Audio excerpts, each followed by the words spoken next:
喺度。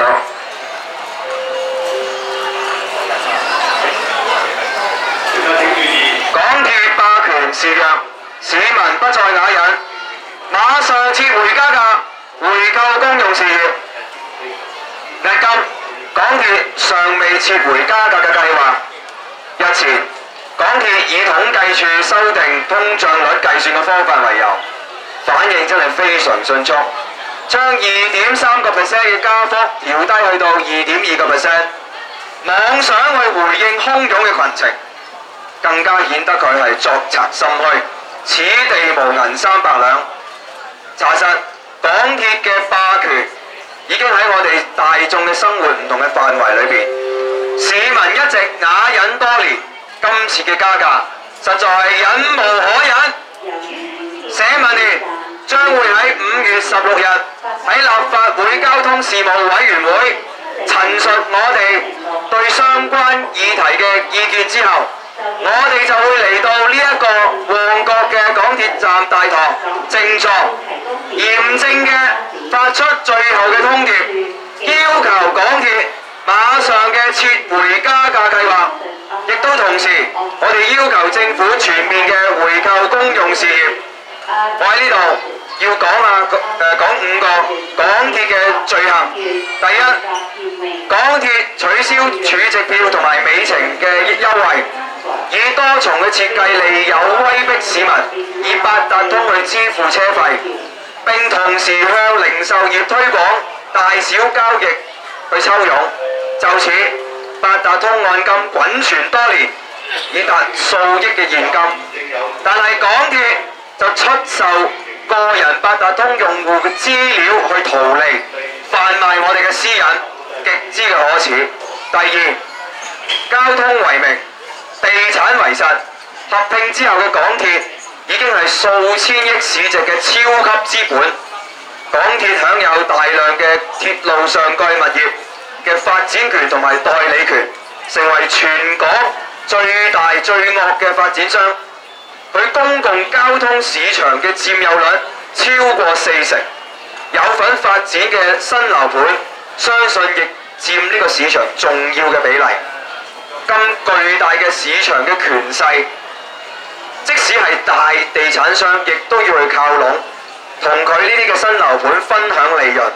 地產霸權，香港玩完，港鐵絕對係近年嚟地產嘅龍頭一哥。第三，合併咗之後，服務毫無改善，反而有每況愈下嘅現象。過去嗰5年，延遲8分鐘以上嘅事故已經達到5000分鐘以上。又如乘客要求喺地鐵站增設廁所，港鐵又以地下排污問題為藉口拖延。現時只有極少數嘅地鐵站有廁所，叫佢起幕門又唔起幕門。第四，恐嚇媒體抽起廣告，相信呢個情況呢都唔係第一次㗎啦。可恥嘅呢就係人所皆知。第五，年年盈利100億，但係錢果豐佢個人啊，佢喺08年嘅薪金同埋花紅已經近1500萬，係極度可恥嘅吸血鬼。公用事業就係為咗養肥呢一班麻木不仁嘅商界精英咩？唔係為咗去服務香港市民咩？港鐵依然去擺出嚴守可加可減機制，即係有加冇減機制嘅可憐姿態，堅持加價，令人發指。